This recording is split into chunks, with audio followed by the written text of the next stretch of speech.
Welcome everyone to our Day 2 conversation for Refugee Week. Our topic is Welcome to Wales, our response to the refugee crisis. Today I am joined by members of the local Flintshire community for a conversation of how in Wales we have responded to this century's refugee crisis as individuals, groups and local and national government. I'll start by welcoming Jeff Morgan, who has joined us this morning from deepest Snowdonia. Jeff has worked with sanctuary seekers since 2006, when he trained with Freedom from Torture, and Jeff is also a trustee of the UK's City of Sanctuary. Jeff, we can all agree that no one willingly leaves their home, friends and family to undertake a perilous journey. Perhaps you could outline the process someone fleeing violence, discrimination or catastrophic environmental events in their homeland undergoes to gain sanctuary in the UK. Diolch eich gwahoddiad chi. I'm very happy to talk about the journey that people take when they're fleeing these terrible conditions. First of all, they have to raise funds. So what often happens is that mothers sell their jewellery, fathers sell their livestock, whole communities chip in to help pay for somebody to escape. And the reason they have to provide the money is they usually have to pay an agent to get them out of prison or out of the country. The numbers of people that are travelling around the world is very difficult to assess. The United Nations High Commission on Refugees estimate that there are about 70 million displaced people at the moment. If you bear in mind that the total population of the UK is 65 million, that gives you an indication of the size of the international problem. Of that number of people displaced from their homes, about 22 million are actually refugees who have fled the country. So that's about the same size of population as Australia has. And in any one year, like for example last year, the total number of people who were on the move was like the same population of Belgium. Most of the people who flee their homelands end up in refugee camps in neighbouring countries. In fact, 9 out of 10 asylum seekers are in refugee camps in a neighbouring country. If you take, for example, Jordan, Jordan has a total population of 4 million, but at present it is housing 1 million Syrian refugees. So if you were to look at what that equivalent would be in the UK, that would be like the UK having a number of refugees in a huge camp with a population the size of the combination of North West England and North Wales.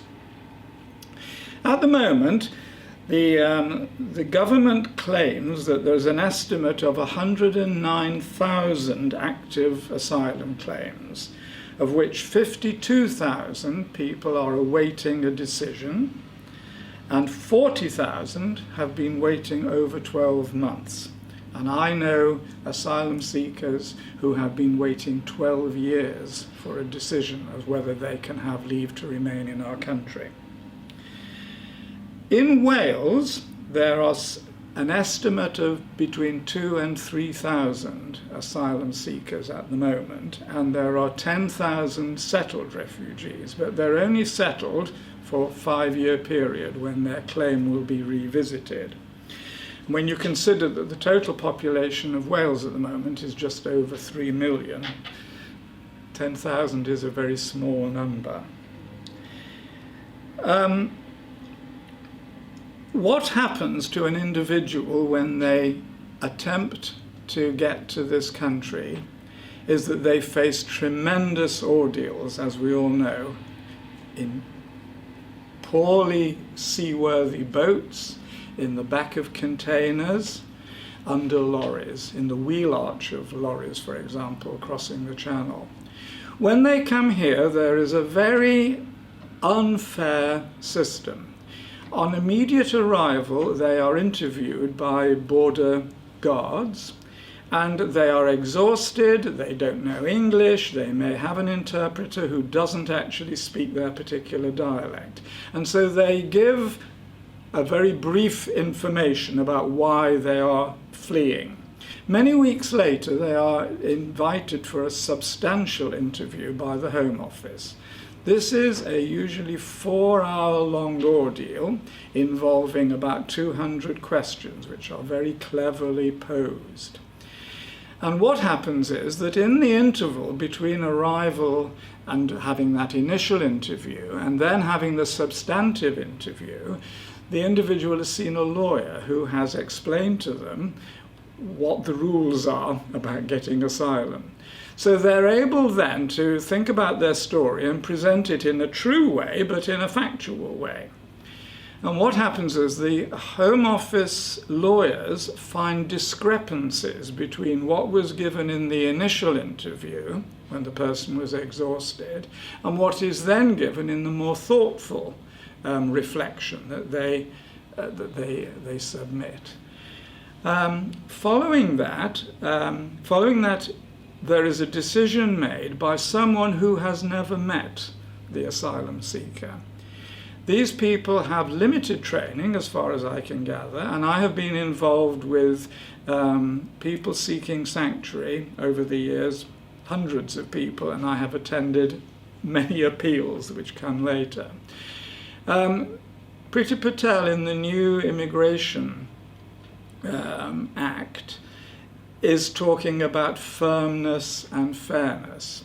I'm all for firmness if there was fairness. And in my personal experience, the methodology of making a decision about whether an asylum claim is well-founded is completely unfair. In 1951, Britain was one of 140 countries that signed the Refugee Convention, and we said that we would give asylum to any person who had a well-founded fear of persecution. The Home Office seeks to prove that people who apply for asylum here do not have a well-founded fear. And this is often based on very trivial pieces of inaccuracy in the information the person has given, often quite unrelated to the fear that they have. And often I've said, and I've said when I've been an expert witness in the appeal process, which happens if someone is refused and then they can go to a legal appeal to an independent tribunal. Why would anybody who is made destitute in this country and had invented their story and have a happy family and a job back home not go back home if their story was not correct and they therefore had no fear of persecution? It just doesn't make sense. And the new rules that are likely to come in under this government are going to make it really difficult for people to give a fair appraisal of their situation. Those are some very sobering insights, Jeff, and I think for many of us listening today, this will be the first time we've had a chance to really absorb the facts and the figures and the reality of life. In Wales, of course, we have a long tradition of nolfa, of sanctuary. How has Wales responded in this situation? I am really impressed with what the Welsh Assembly government has promised to do in its bid to become the world's first nation of sanctuary. One of the most difficult times for a sanctuary seeker who is given leave to remain is the transition period from being in asylum accommodation with a limited income and then going into being a refugee with full rights. There's often a long gap before they can apply for job seekers allowance, and they have to find new accommodation for which they have to pay. And the Welsh Assembly government is promised to put a lot of effort and finance into helping individuals to make that passage as painlessly as possible. They've also promised to work with private landlords and social landlords to make sure that the accommodation that the people move into is of good quality. They're also intent on helping people to find work and be appropriately trained. So they have promised to do assessments of individual people who've been given leave to remain to see what their skill sets are and what further training they need. They will also promise to look at the qualifications that asylum seekers bring into the country, whether they are doctors, lawyers, teachers, midwives, farmers, business people, and allow those to be accepted. One of the big difficulties that many asylum seekers that I help face is that although they had a very responsible job in their own country, they're unable to transfer their qualifications and certificates, and they have to start from scratch again in this country. The Welsh Government has also promised to persist with its help for providing full health care. In England, if you are a failed asylum seeker, you are no longer entitled to secondary medical care. In other words, you can access emergency, GP and hospital treatment, but if you need any further treatment, you are charged for it. Where the government thinks the money is coming from a failed asylum seeker, I think it's now £7,000 to have the delivery of a baby, and of course if you have a heart attack and need to go into intensive care, we are talking about 5 or 6 figure sums. So the Welsh Government is going to persist in offering failed asylum seekers to have access fully to Welsh health services. They're also going to help individuals to set up their own businesses. So they're going to encourage other refugees who've been successful in starting businesses to mentor new refugees. And they're also going to open up all the business support agencies that are already existent in Wales. They're going to help, they're going to look into whether asylum seekers can have access to higher education. We have already in the UK the Article 26 facilities, where we have now 16 universities that are signed up as Universities of Sanctuary, and they offer 1, 2 or 3 bursaries for asylum seekers to have free tuition, and in some cases free subsistence allowances. But the Welsh Government is going to look into how they can further that in all the Welsh universities. So altogether, what has been promised by the Welsh Assembly Government is absolutely fantastic. It's the sort of service that the whole of the country should be providing to these people who have come, wanting to work, wanting to contribute their skills, their talents and their experience to British society. And I am thrilled. I just hope that the present government in Wales will make sure that the promises of the earlier regime are put into activities. Thank you indeed, Jeff. That was wonderful. And how did Flintshire respond more locally? I've heard Sir David Hanson say how proud he was that Flintshire was one of the first local authorities in the UK to offer support to sanctuary seekers through the 2015 Syrian Vulnerable Persons Resettlement Scheme when it was launched. And we're very fortunate today to have Dave Jolly from Flintshire County Council with us. Dave, could I ask you to introduce yourself and maybe just outline your role? Thank you. Thank you for the warm welcome. Yes, my name's Dave Jolly. I'm the local authority lead for the Syrian Vulnerable Person Resettlement Scheme. I've been in post since 2018, and currently we are supporting 52 individuals who have fled Syria and are currently residing in the area of Flintshire.